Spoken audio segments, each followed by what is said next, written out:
Assalamu Walaikum. Hello friends, how are you? Welcome back to my another video. In this video, I am going to show you how to insert landscape page in portrait document Affinity Publisher. Let's get started. At first, we have to open an Affinity Publisher document. Now we want to change the orientation to this portrait document. Firstly, go to the window menu and enable the pages option to see the all page.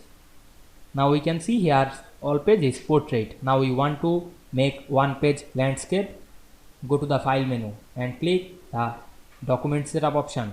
Then select the selected spreads. Now we want to change any page, select this page. Now I am select the third page and change the orientation landscape and click OK. Then go to the third page and check this page. Now we can see we insert a landscape page into this portrait document very easily. I hope you enjoyed the video. Please like, comment, share and subscribe my channel. Thanks for watching.